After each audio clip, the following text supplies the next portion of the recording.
Hey everyone, John Flores here, editor-in-chief of On the Level, the official magazine of the BMW Riders Association. I'm here with the team, Chris Parker, creative director, and Ethan Powsner, the man behind the curtain, the copy editor who makes everything look good and makes sure all the I's are dotted and all the T's are crossed. We're here because the November-December issue is at the printer and will be hitting your mailboxes probably in the next week or so. It is actually my second complete year as editor-in-chief. It's been a great ride so far, and very excited about how the magazine has evolved. Very excited about this issue in particular. And we each have two things that we want to talk about, right, guys? So we're going to start with you, Chris. And what are the two things about this issue that you want members to really focus on? Well, it's a hard selection, but because everything in a magazine I love, but the two that come to mind are the cover story. With the recent unveiling of the R18 from BMW Motorrad, we are focusing on the cover and an 8-page write-up of the new bike, and of you actually laying your hands on one and having it to do a demo ride and write up on it in the magazine. So you got your leg swung over one and took it on a pretty nice ride from where you are in New Jersey to, I think, Washington, D.C. And you told the story of the bike everywhere you stopped, of it drawing attention and eyes from motorcyclists and non-motorcyclists alike. But what I really like about this piece is the photography. You just really outdid it. I would put these photos up with anything on the newsstands, from rider to motorcyclist, cycle world. It's just stunning. It's black and white. It's a period piece that gives you the vintage feel of which the bike is trying to appeal to in and of itself. So I love that. It's just a wonderful piece and the words on the page are just brilliant. So between that and the layout with the use of the photos that I had at my disposal, I'm really happy with the way it turned out.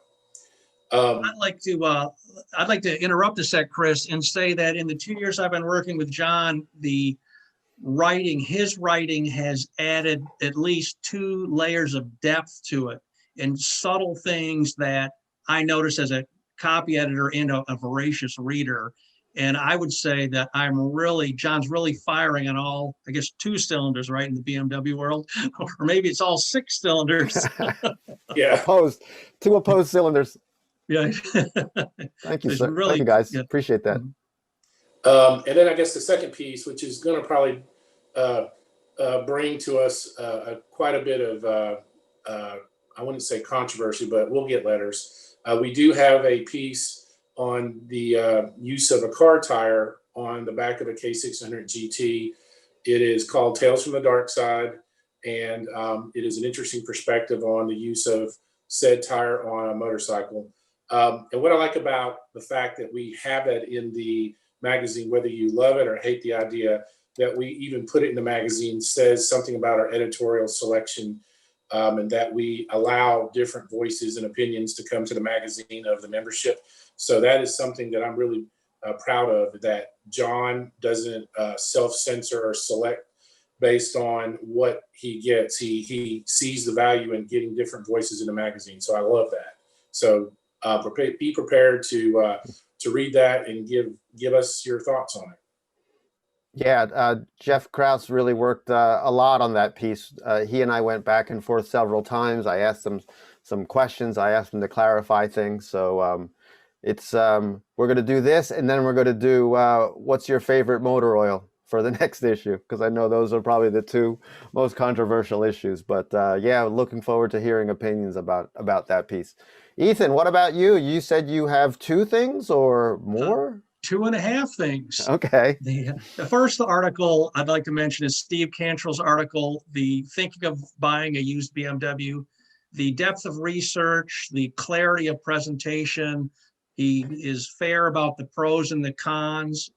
It's just a well done article. It was very useful. I wish I had had it before I bought my first BMW.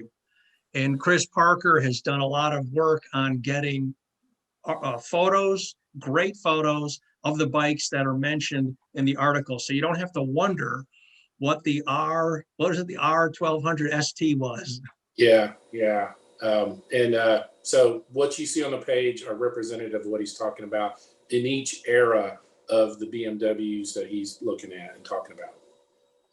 The other article that really struck a spot was Tamla Rich's article, Thoughts on Stuff. And in that article, she discusses the mental turmoil as she decides whether or not to keep her G650 GS.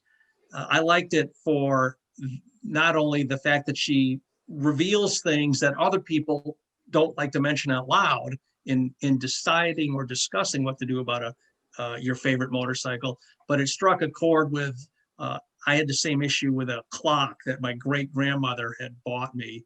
And anyway, it just struck a chord. I'll leave it at that. The other thing was that she adds a depth of philosophical writing. She refers to Socrates and Plato in this thing called the paradox of the ship of Theseus. And that's just interesting because it illustrates that all things under the sun have happened in the past. And so people were struggling with the same article and the same thoughts she had even back then in the old days, way old days. The half article, or the half thing I want to mention, is the letters to the editor. This is the best collection of letters to the editor I've seen. We've got some back and forth, and I'm just hoping we can keep up this level of reader involvement. Yeah, that's very, very true. One thing about Tamala's column, again, I think we take some of the blame because she also reviews a F900R in the issue, and I think that ride has convinced her it's time to move on. So it's amazing. We have both Greek philosophy and car tires on motorcycles in one issue. So I think we got a pretty wide range there. So my two things. We have a new column or a new section called Make Life a Ride. Also, working title was Scrapbook. Longtime member James Frazier sent us a collection of old photos that he probably had in a shoebox in his closet, as well as some handwritten notes about those photos. And Chris Parker did a great job laying it out. I think it's a real neat story about someone's life riding BMWs, and hopefully it spurs other members to go into their closets and pull out those shoe boxes of photos as well. And then also the Mysterious Motor Rod has submitted a story about the BMW racers in the Moto America series. He traveled to several of the venues and spoke to several of the racers, to all of the racers actually, including mechanics and so forth. He produced a video for us, and his story is in this November-December issue as well. So again, we're all very excited about this November-December issue. It's a labor of love for all of us, and we appreciate all the feedback we get, and send us letters, and we'll see you in the next issue. Bye, everyone. Bye. Bye.